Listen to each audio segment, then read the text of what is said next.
नमस्कार दोस्तों, आप सभी का मेरे नए वीडियो में स्वागत है। इस वीडियो में मैं मैराथन रेस के बारे में आपको बताने वाला हूं। मैराथन रेस के बारे में बड़ी रोचक जानकारी आपको आगे मैं बताऊंगा। साथ ही साथ मैराथन रेस को कंडक्ट कराने के लिए जो रूट होता है, उस रूट को कैसे नापा जाता है, उसका मेजरमेंट कैसे किया जाता है, ये पूरी जानकारी मैं आपको इस वीडियो में देने वाला हूं। तो आइए चलते हैं, इसके बारे में जानकारी प्राप्त करते हैं। आइए मैराथन के बारे में थोड़ी सी रोचक जानकारी आपको देते हैं। जैसा कि इतिहास में अगर आप जाकर देखेंगे तो ये मैराथन जो नाम है, ये मैराथन नाम कहाँ से आया, तो इसके बारे में आपको मैं थोड़ा सा बता दूं। एक युद्ध लड़ा गया जो कि मैराथन नाम के युद्ध स्थल पे लड़ा गया था। उस युद्ध स्थल से राजा ने अपने एक दूत को कहा कि तुम जाके मेरे राज्य में ये बताओ कि हम लोग लड़ाई जीतने वाले हैं। और ये जो दूत था वो उस युद्ध स्थल से अपने राज्य तक दौड़ कर गया और वहां पर जाकर उसने अपने राज्य सभा में जाकर ये मैसेज पहुंचाया कि हम युद्ध जीत चुके हैं, और उसके बाद उसका देहांत हो गया। तो ये युद्ध स्थल जो जिसका नाम मैराथन था, वहां से वो राज्य तक जो दौड़ के गया और जाके उसने वहां पर अपने राज्यसभा में बताया कि हम लोग युद्ध जीत चुके हैं। उसी दूत को सम्मानित करने के लिए ये जो मैराथन रेस है उसका नाम मैराथन रखा गया। आगे बढ़ते हुए मैं आपको इसके बारे में और जानकारी देता हूं। ये मैराथन रेस मेन और वुमेन दोनों कैटेगरी में कराया जाता है। इसका मतलब ये हुआ कि महिला और पुरुष दोनों कैटेगरी में इसका आयोजन होता है।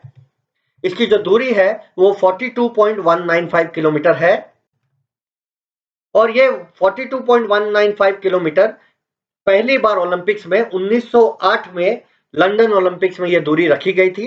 क्योंकि कहा जाता है कि ये जो रेस थी इस लंदन ओलंपिक्स में, ये महारानी के जो पैलेस है उसके गेट से शुरू होनी थी और ये जाकर ओलंपिक स्टेडियम में फिनिश होनी थी। जब ये दूरी नापी गई थी तो ये 42.195 किलोमीटर दूरी थी। तो उस समय इसकी दूरी 42.195 किलोमीटर रखी गई। लेकिन पहले जो दूरी वो निश्चित नहीं थी। अलग अलग ओलंपिक्स में अलग अलग डिस्टेंस की रेसेस हुई, और पहली बार मई 1921 में हमारे एथलेटिक्स फेडरेशन, जो इंटरनेशनल एथलेटिक्स फेडरेशन है, उन्होंने इसको फिक्स कर दिया, जो कि 42.195 किलोमीटर फिक्स हो गई। इसके स्टार्ट लाइन के बारे में मैं आपको बता दूं। इसका स्टार्ट लाइन जो है वो 30 सेंटीमीटर तक हो सकता है। इसकी मोटाई जो है वो 30 सेंटीमीटर तक मोटी हो सकती है। अब बात करते हैं रिफ्रेशमेंट, ड्रिंकिंग स्टेशन और स्पॉन्जिंग स्टेशन के बारे में।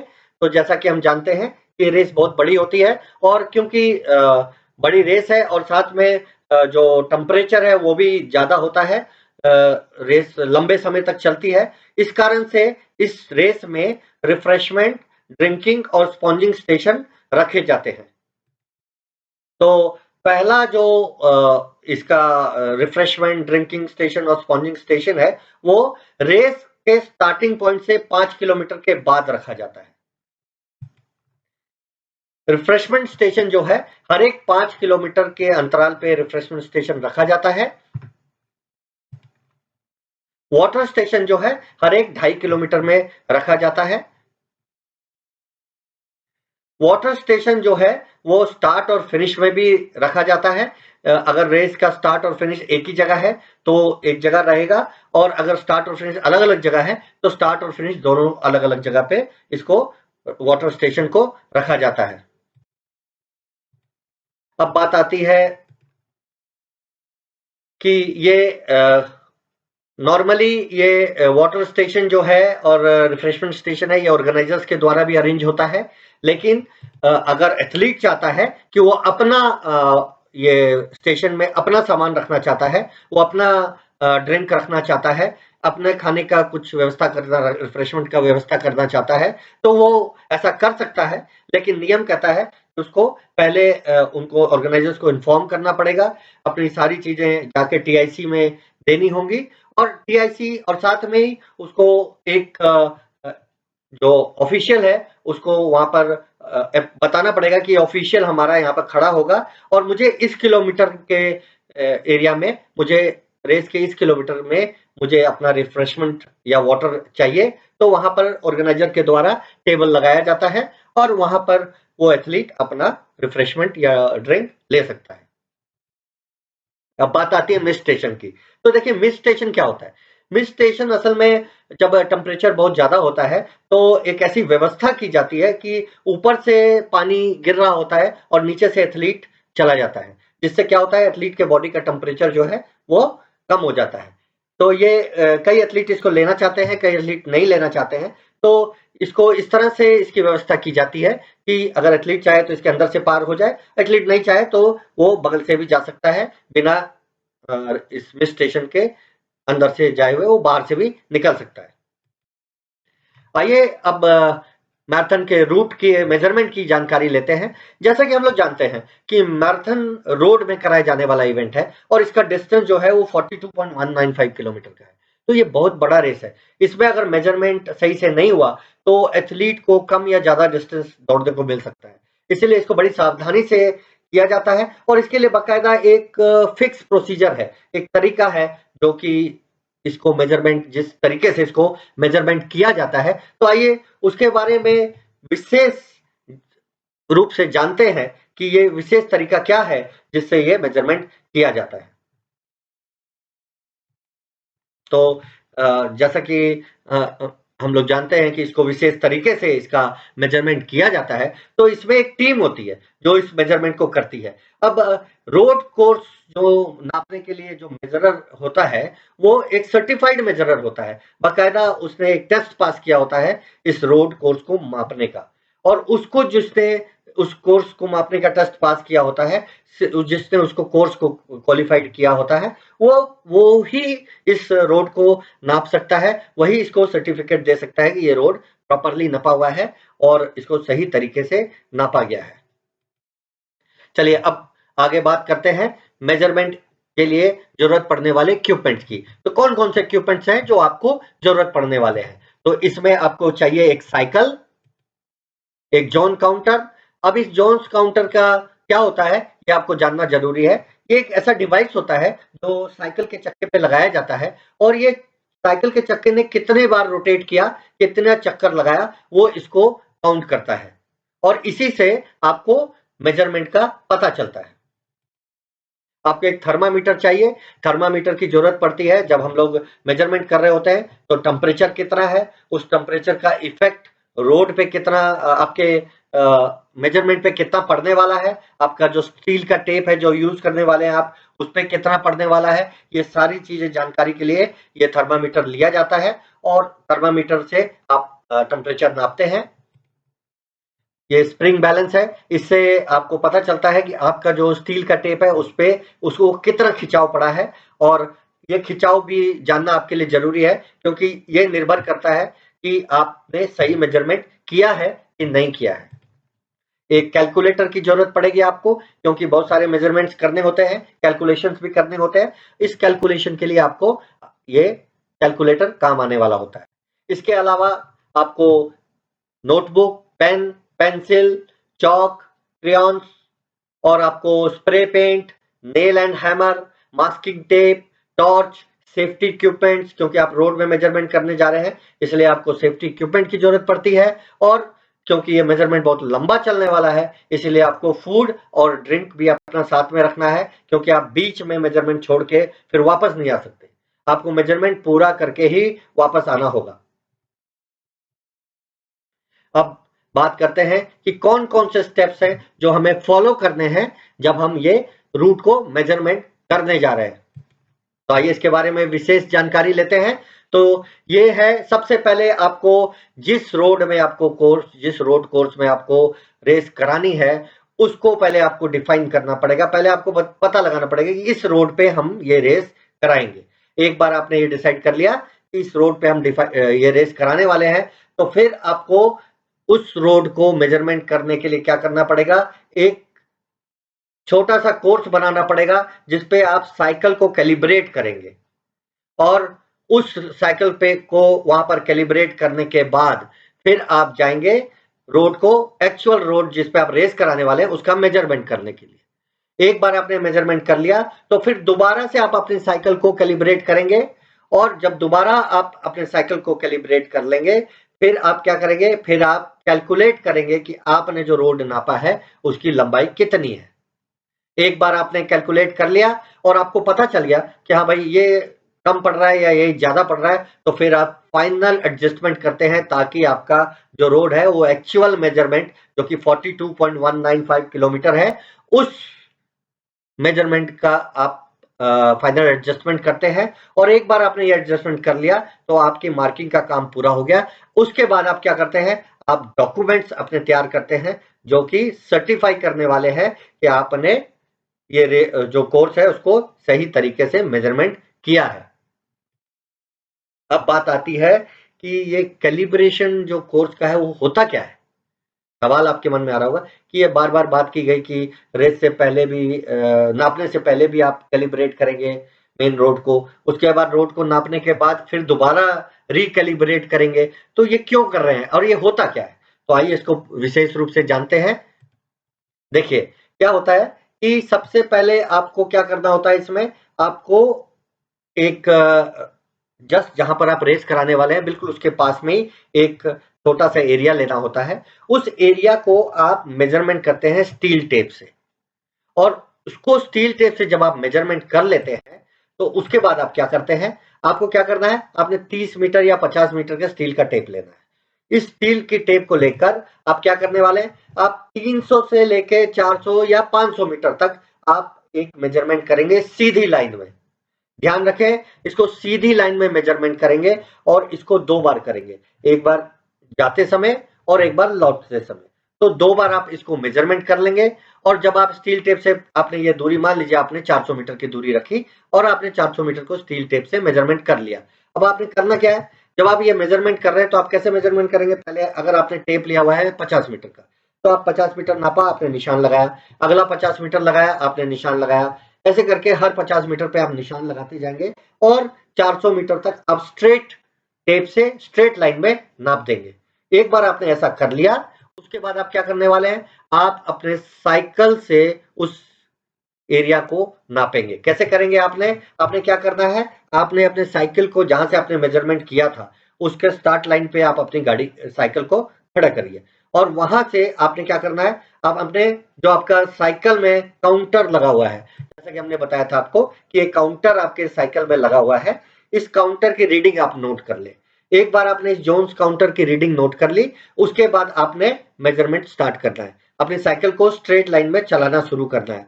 और जब आप अपनी साइकिल को स्ट्रेट लाइन में चलाते हैं तो चलाकर जब आप बिल्कुल एंड में पहुंचते हैं, जब आप बिल्कुल, ये ध्यान रखें, आपको साइकिल स्ट्रेट लाइन में चलानी है, बिल्कुल इसको बिल्कुल ध्यान रखने वाली बात है।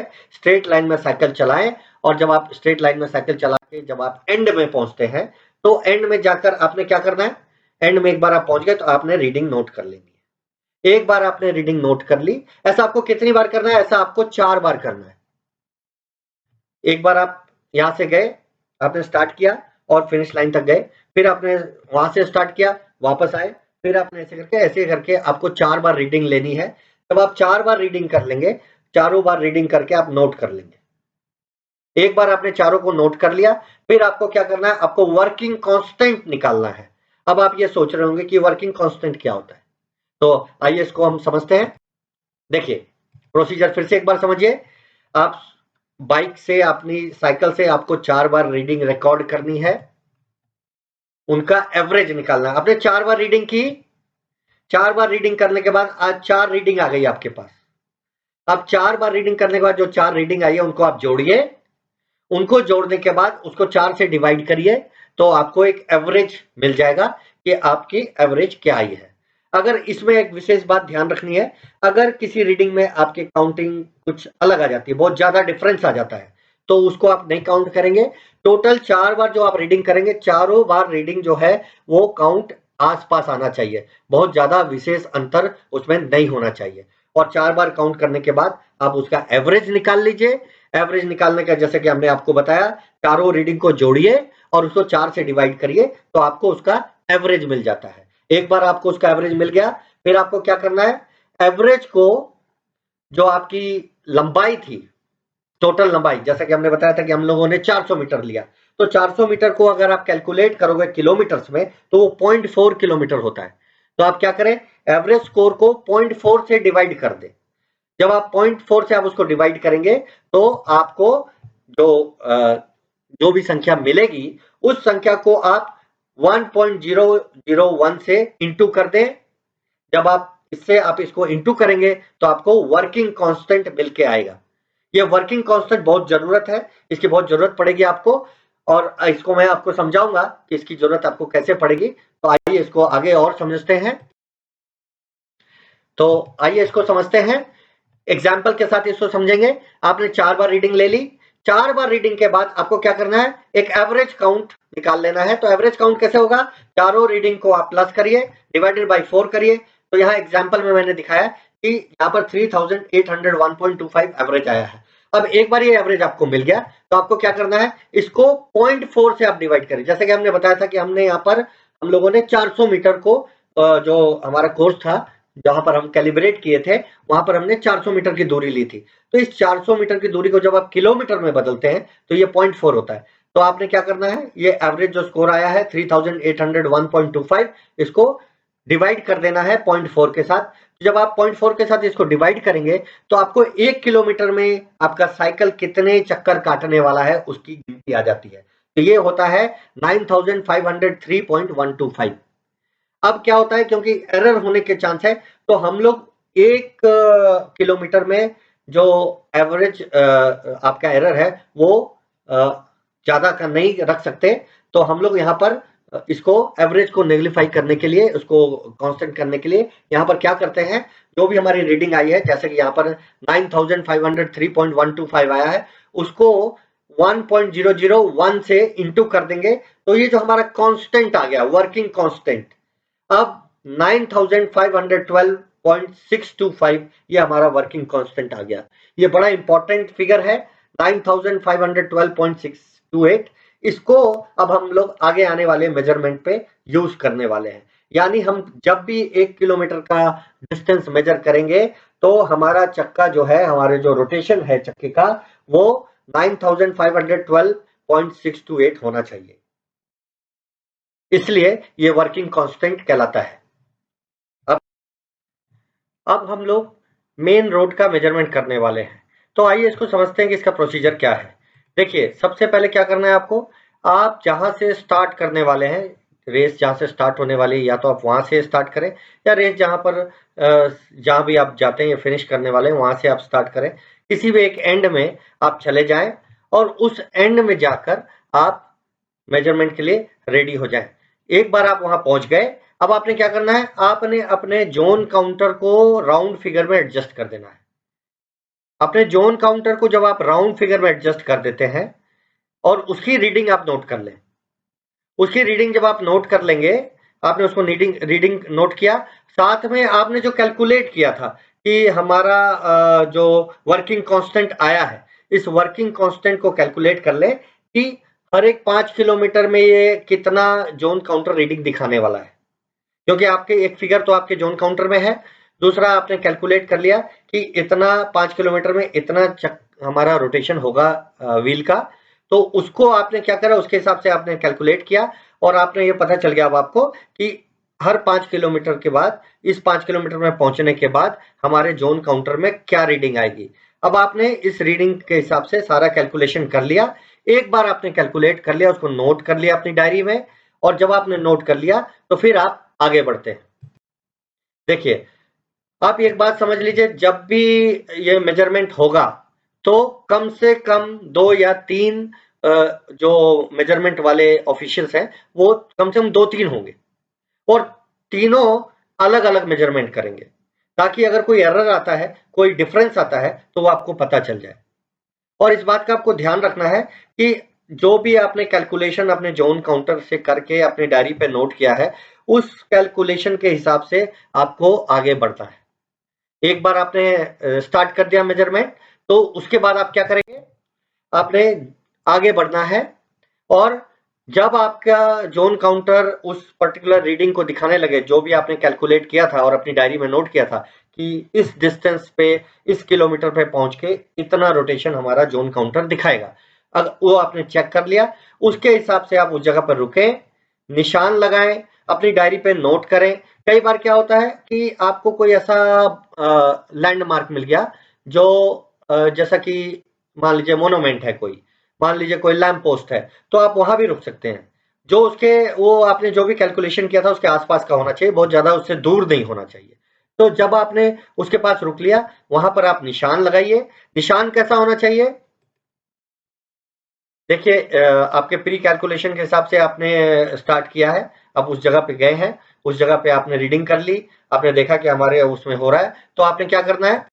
आपने निशान लिखा है। निशान के लिए आपको वाटर प्रूफ कलर का इस्तेमाल करना है। वो वहां पर आप निशान लगाएं, वहां पर आप बिल्कुल बाकायदा पॉइंट लगाएं और उस पर लिख दें, ताकि आप जब नेक्स्ट टाइम वहां पर आए तो आपको पता चल जाए कि ये मार्क आपने किस लिए लगाया था। और उसको आप अपने डायरी में भी नोट करें कि वहां पर आपने क्या निशान लगाया है, वो कितना किलोमीटर, कितना रोटेशन वो दिखा रहा था, आपके हिसाब से वो कितना किलोमीटर होना चाहिए। वो आप बिल्कुल अपने वर्किंग, जो आपने वर्किंग कांस्टेंट के हिसाब से कैलकुलेट किया था, उसके हिसाब से आप करें और फिर आगे बढ़ें। अब आपको मार्किंग करने समय कुछ विशेष बातों का ध्यान रखना है। जब भी आप मार्किंग करें तो आप शॉर्टेस्ट पॉसिबल रूट पे मार्क करें। जैसा कि आप इस चित्र में देख पा रहे हैं कि जब जो मार्किंग थी, जब मेजरमेंट हो रहा था, तो वो शॉर्टेस्ट पॉसिबल रूट को ध्यान में रख के करा जाता है।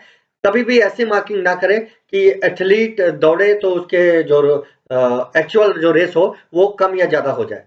तो हमें क्या करना है? शॉर्टेस्ट पॉसिबल रूट नापना है और एक्यूरेटली नापना है, ताकि ना तो रेस डिस्टेंस कम हो, ना ही कोई ज्यादा डिस्टेंस हो।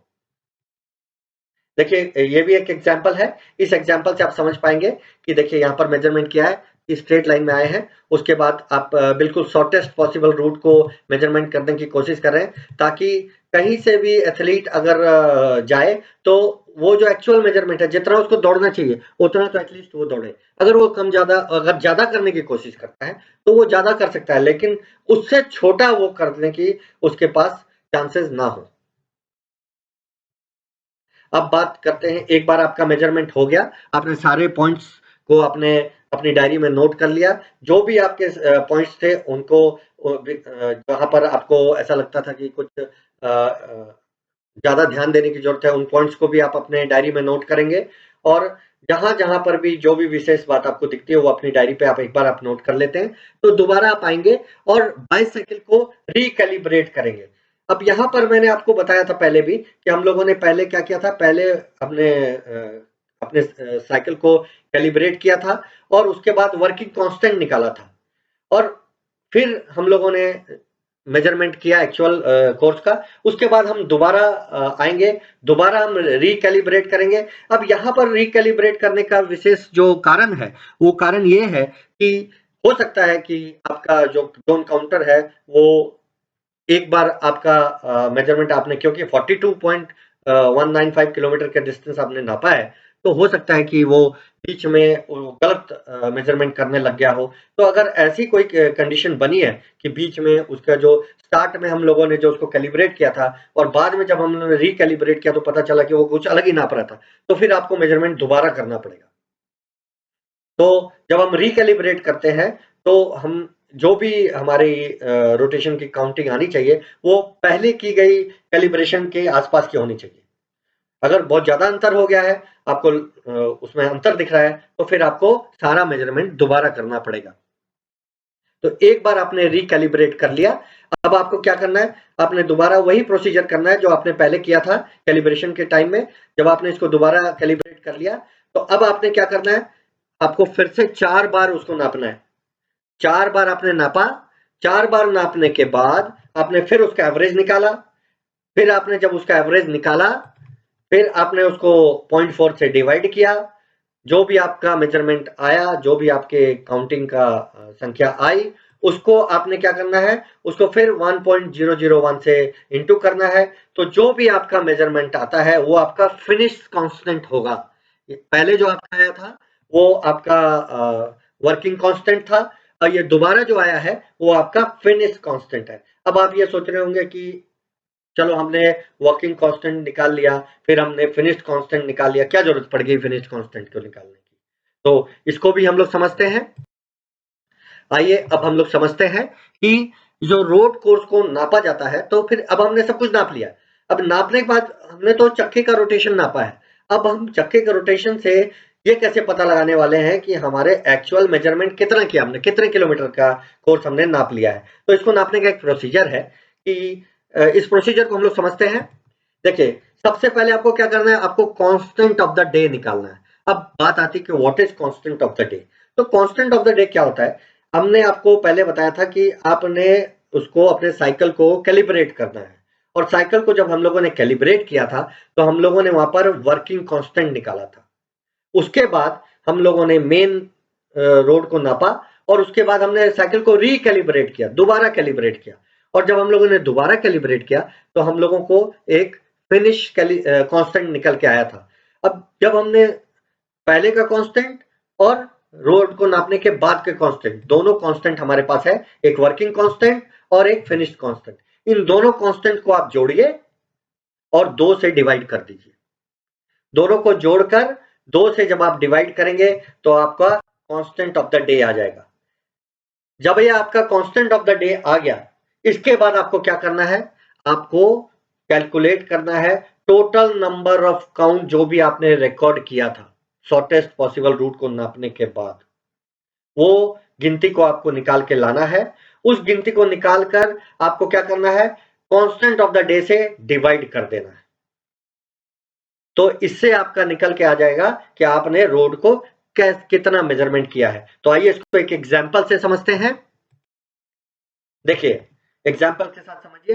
मान लीजिए आपने जो रोड को नापा था, वो काउंटर जो आपने काउंटर में जो आपने काउंट चेक किया तो आपको आया वो 1,10,526 काउंट्स, जो आपका जोन काउंटर में रीडिंग आई, उसको आपने नोट कर लिया था। अब आपने जोन काउंटर को जब नोट कर लिया, उसको आपने कांस्टेंट ऑफ द डे से डिवाइड कर देना है।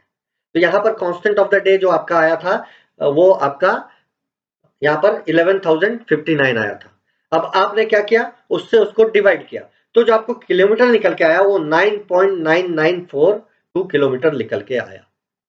इस तरह से किलोमीटर निकाला जाता है। तो एवरी 5 किलोमीटर को आपको चेक करना है, और एवरी 5 किलोमीटर के बाद आप उसको मेजरमेंट को चेक कर लें और वहां पर आप निशान लगा लें। कभी कभी क्या होता है कि आप एवरी किलोमीटर को भी चेक कर लेते हैं, आप एवरी किलोमीटर में भी निशान लगा सकते हैं, आप एवरी 5 किलोमीटर में भी निशान लगा सकते हैं, और साथ ही आपको जहां से आपका हाफ होता है मैराथन का, वहां पर तो आपको निशान लगाना ही लगाना है।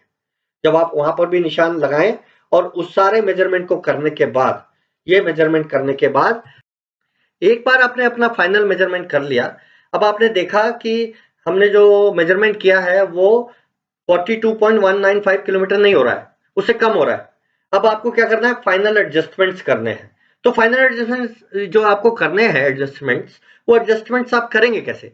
तो इसमें आप क्या करते हैं कि जो भी आपके टर्निंग पॉइंट्स होते हैं, जो भी आपका जहां पर भी रोड ज्यादा चौड़ा होता है, वहां पर आप क्या करते हैं, आप कोन लगा के उसका रेडियस जो है वो बढ़ा देते हैं।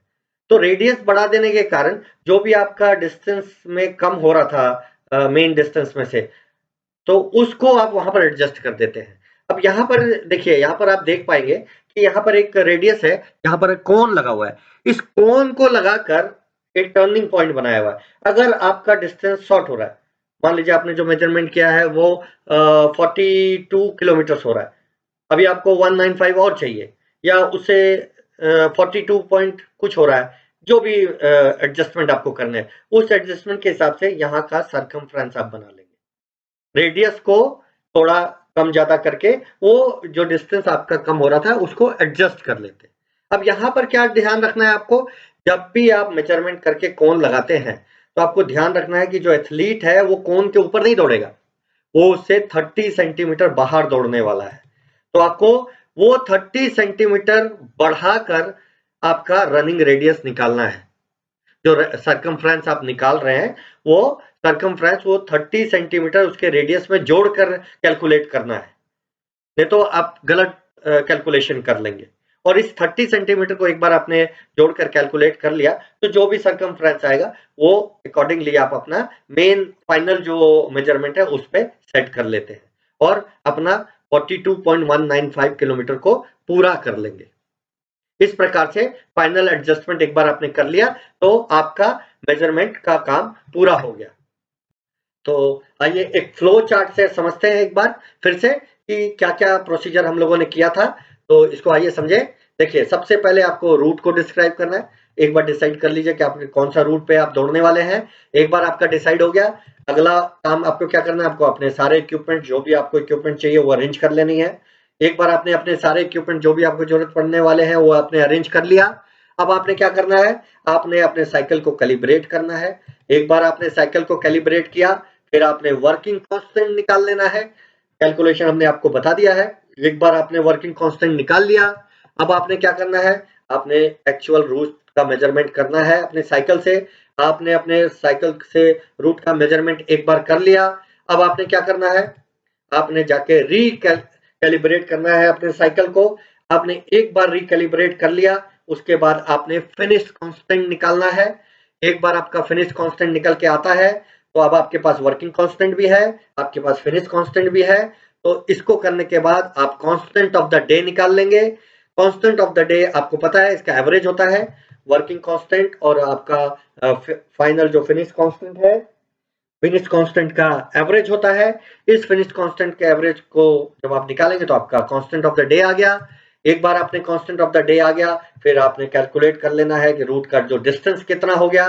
जो डिस्टेंस निकल के आता है, अब इसमें जो भी आपके कमी हुई है या जो भी अगर ज्यादा हो गया है, कम हो गया है, उसका आपने जो भी फाइनल एडजस्टमेंट करना है वो आप फाइनल एडजस्टमेंट कर लीजिए अपने सारे टर्निंग्स का रेडियस घटा के या बढ़ा के। एक बार आपने ये कर लिया, आपका रूट रेडी है। अब आपको क्या करना है, आपको अपने डॉक्यूमेंट्स रेडी करने हैं। तो आइए जानते हैं कौन कौन से डॉक्यूमेंट्स आपको जरूरत पड़ने वाले हैं। तो देखिए, डॉक्यूमेंट जो आपको जरूरत पड़ने वाले हैं, सबसे पहला डॉक्यूमेंट आपको चाहिए एक एप्लीकेशन, जो कि इस रूट का सर्टिफिकेशन का एप्लीकेशन होगा। साथ में समरी ऑफ मेजरमेंट, जो भी आपने अपने मेजरमेंट का प्रोसीजर अपनाया था उसका समरी आपको सारा लिखना पड़ेगा। उसके बाद ओवरव्यू ऑफ मेजरमेंट प्रोसीजर, जो भी आपने किया था उसको वर्ड में लिखिए, वो सारा लिख लिया आपने। अब आपको चाहिए जो आपने कैलिब्रेट किया था कोर्स को, उसका पूरा डिटेल लिखिए। आपने कितना किया, मेजरमेंट लिया था, आपने कितना टेप यूज किया, आपने कैसे उसको मेजरमेंट किया, कैसे एवरेज निकाला, सारा कुछ निकालिए, लिख लिया आपने। एक बार आपने सारा कुछ लिख लिया, अब आप स्टील टेप जो डेटा शीट है वो लीजिए, वो भी साथ में होना चाहिए। इस डेटा शीट से आपको पता चलेगा कि आपने कितना घटाया, कितना बढ़ाया टेम्परेचर एनवायरनमेंट का, जब टेम्परेचर घटता है और बढ़ता है उसके कारण। इसके बाद आप बाइसाइकिल कैलिब्रेशन का डेटा शीट भी तैयार कीजिए। आपने जो भी डेटा आपने लिया था उस सारे डेटा का शीट होगा, उसको आपने एक बार कर लिया। कोर्स मेजरमेंट डेटा शीट आप लीजिए, उसमें भी सारा डेटा होगा, आपने कहाँ-कहाँ पर नापा, कितना काउंट आया, ये सारा कुछ उस डेटा शीट में आप लिखिए। एक बार आपने सब कुछ कर लिया, उसके बाद आपको एक कोर्स मैप तैयार करना है।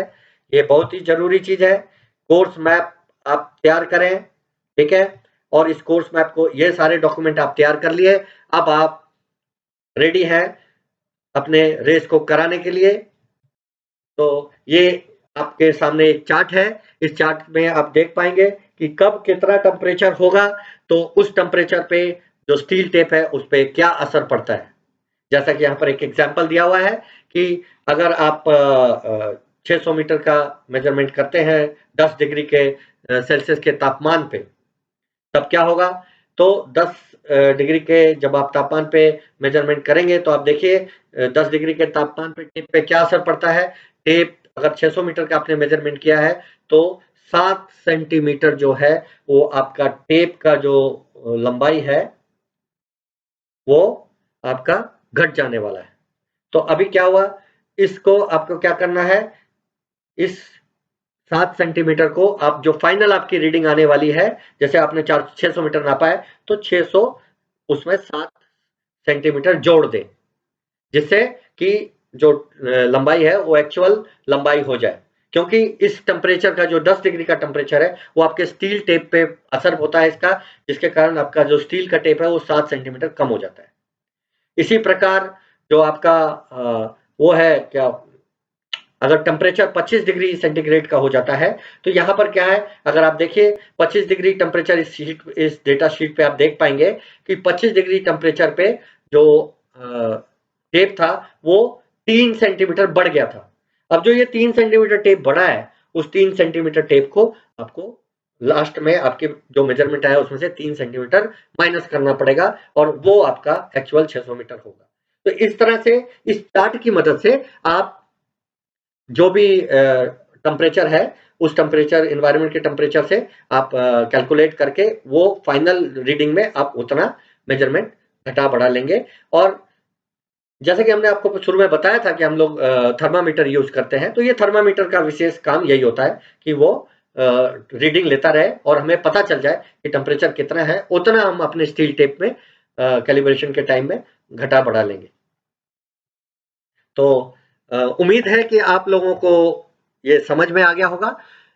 एक बार अगर वीडियो आपको देखकर नहीं समझ आता है तो आप वीडियो को दोबारा देखें, समझने की कोशिश करें और फिर भी अगर आपको कोई डाउट होता है तो आप चैट बॉक्स पे अपना क्वेश्चन लिखें। मैं आपको इसका आपके डाउट को क्लियर करूंगा और उम्मीद है कि आपको ये जो भी जानकारी दी है मैंने वो आपको रोचक लगी होगी और इसकी मदद से आप आगे आने वाले टाइम में जब भी आप मैराथन या रोड रेसेस आप ऑर्गेनाइज कराते हैं तो आप इसकी मदद से जो एक्चुअल रोड का मेजरमेंट है, जो तरीका है रोड को नापने का, उसको आप करेंगे और साथ में ही आप एक बात जान लें, सिर्फ वीडियो देखकर या रीडिंग कर कर कोई किताब को पढ़कर आपको तरीका बिल्कुल समझ नहीं आता है। आप जब इसको प्रैक्टिकल करेंगे, देखिए ये जो वीडियो है वो आपको काफी हेल्प करेगा, ऐसा मैं उम्मीद करता हूँ। लेकिन इसको जब आप प्रैक्टिकली करेंगे तो आप इसके सारे अप्स एंड डाउन्स को जानेंगे और आपको ये वीडियो काफी मदद करेगा उस प्रैक्टिकल को करने के लिए। और साथ ही साथ जब आप प्रैक्टिकल करेंगे तो आपको कई नई जानकारियां भी प्राप्त होंगी जो कि आपको हमेशा आपके लिए बड़ी सहायक होगी। तो अगले वीडियो तक के लिए धन्यवाद। उम्मीद है आपको हमारा वीडियो समझ आया होगा, अच्छे से पसंद भी आएगा। तो अगर आपको ये पसंद आता है तो आप इसको लाइक करें, अपना कमेंट जरूर शेयर करें और अगर आपको लगता है कि इसमें कुछ ऐड होना चाहिए तो आप हमें उसकी भी जानकारी दें ताकि आने वाले वीडियोस में हम उसकी और इम्प्रूव करके वीडियो डालें और आपका उससे फायदा हो। धन्यवाद।